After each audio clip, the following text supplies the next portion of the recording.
Hello and welcome to today's March 8th Daily News Report. If you're a subscribed member of my community, then welcome back. You watch this channel each day because I keep you in the loop on what's really going on in Washington, D.C. with President Biden and the U.S. economy. There's a lot to cover today, so let's jump right in. In some breaking news coming out of the White House, President Joe Biden will sign an executive order banning the import of all Russian energy from oil to natural gas. If it has anything to do with energy in Russia, it's now out. Biden said the United States is targeting the main artery of Russia's economy. We're banning all imports of Russian oil and gas and energy. That means Russian oil will no longer be acceptable at U.S. ports, and the American people will deal another blow to Putin's war machine. The White House has been cautious because this means our gas prices will likely go way up in price. But hopefully this will be for a short period of time. 71% of Americans said they support banning Russian oil and energy, even if it means hurting the United States. So it looks like 71% are getting what they wished for. Many Republican lawmakers said every barrel of oil contributes to strengthening Russia, and every barrel of oil has the blood of Ukraine on it as we continue to fund Putin's war machine.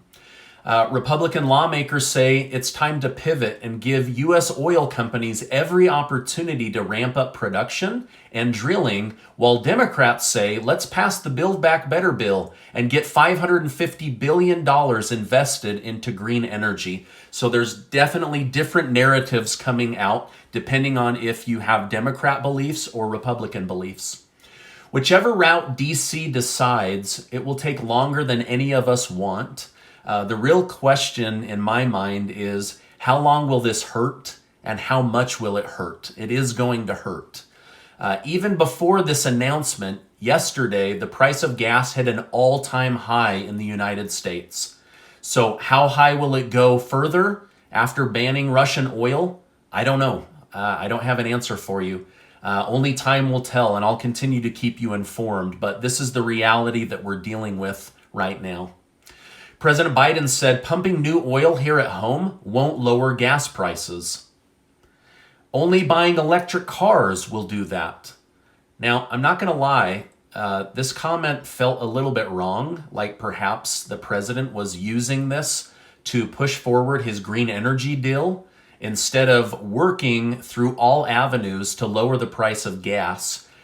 There's over 100 million Americans with cars, gas-powered cars. So to just tell them the car they drive right now isn't going to get any kind of support is a little bit insulting. So hopefully there will be some reasoning on working with Canada or another country or more production here at home. I mean, right now the state of Texas is saying, listen, just give us the resources and we can start pumping oil right now. So I know many of you that follow me, you have a gas-powered car. So they need to do stuff to help you, and I'm hoping that they will. Now, Europe is going a different direction. The European Union has decided on a softer approach. They are outlining ways to wean dependence from Russian oil by 2030, not by this week.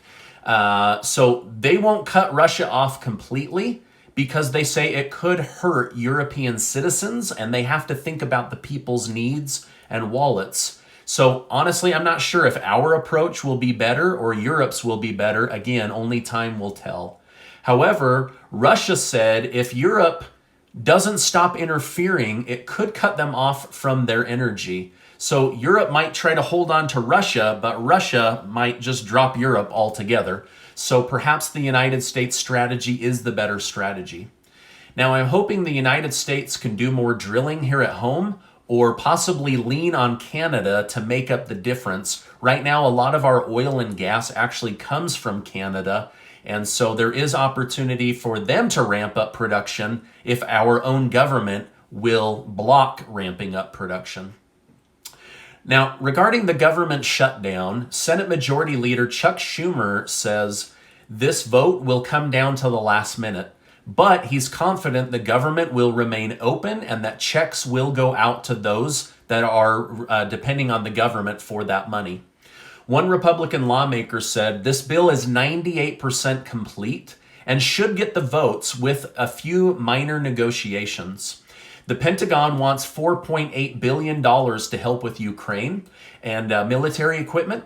NATO also is asking for $5 billion to help with humanitarian needs. Democrats have offered $15 billion for coronavirus aid instead of $22.5 billion. But many Republicans are still extremely hesitant to release additional money into a slush fund, especially with the direction the coronavirus is heading right now. So that's going to be a point of contention, but hopefully they'll get it done here in the next few days. Republican Senator John Thune said, we could very easily pay for this bill. All we have to do is take back the very generous amount of money that was given to states that is just sitting in state bank accounts. So remember when we gave $300 billion to the states? The majority of that money is just sitting there. So this Republican senator said, just take some of that back. Let's get this bill done and not shut the government down. Okay, now I'm optimistic that this is going to get done. I know that there is a good percentage of people in my YouTube community that you're on disability, you're on Social Security, you're on SSI or veterans benefits. So I'm optimistic that this will get done on your behalf, but I'm just letting you know day to day what's going on, good or bad.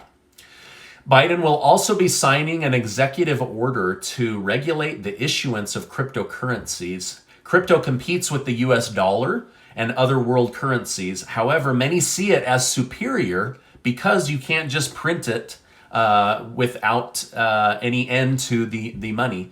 So that they say, the United States says, competing with the US dollar, the potential for working around the money system for criminals, or countries like Russia being able to move over to crypto puts pressure on the United States versus the United States able to put pressure on Russia. So they're saying we may need to regulate this even more. The U.S. is attempting to freeze close to $600 billion in gold that Russia has been stockpiling for many, many years as they prepared for this special operation against Ukraine. I don't know if they'll be able to do that or not, but that was a big story in the news. The trucker convoy here in the United States has arrived in Washington, D.C., and the trucks are filling up the beltway around Washington, D.C., but I have to be honest, and I'm sure that this is completely on purpose, but our own U.S. media is giving almost no attention to the trucker convoy, hoping it will just go away. Now, it's funny because just 30 days ago, they were giving tremendous amounts of attention to the Canadian trucker convoy, but now that it's here at home, I'm sure they're being instructed, downplay this, don't cover it, but I wanted to let you know they are in D.C. and they are blocking the beltway, and they're hoping that someone in the government will come out and speak with them. That's what they want, right? President Biden said it is imperative that Vice President Kamala Harris go have a presence in Poland and Romania. She will be acting in a diplomatic position, and he's hoping that that will give some kind of peace of mind to those countries that the United States is aware of them. However, back at home, many Republicans say, why isn't she visiting the U.S. border crisis? Why is she taking other countries' border invasion serious, but not taking our own border invasion serious? It's a good question, right? And so there's frustration with how much attention she is giving to other countries and not giving to our own country. By the way, thank you guys so much. I really appreciate it when you tap that like button. Helps me out with YouTube. It's hours and hours of research to bring these short videos to you so that you can stay in the loop, good or bad, on what's going on and how it will affect your wallet. Now, this is my update for today. As I know more, I will definitely come on and share more with you. The merch in the month of March giveaway is still going on. 200 people right here in our YouTube community are going to win cash or one of our #amazing hats or one of our new t-shirts or a hoodie. We're excited to be able to share that with people that support the channel. It's our way of saying thank you and giving back to the community. Now, that's the end of today's broadcast. But before I go, I want to remind you that you are amazing. I appreciate you being in my community. I know there's a lot going on. I know it's probably going to affect your wallet. There's a lot of panic and anxiety going on. I hope to just remain a calm influence here and keep you informed. But I appreciate you being in my community, and I'll see you on the next video.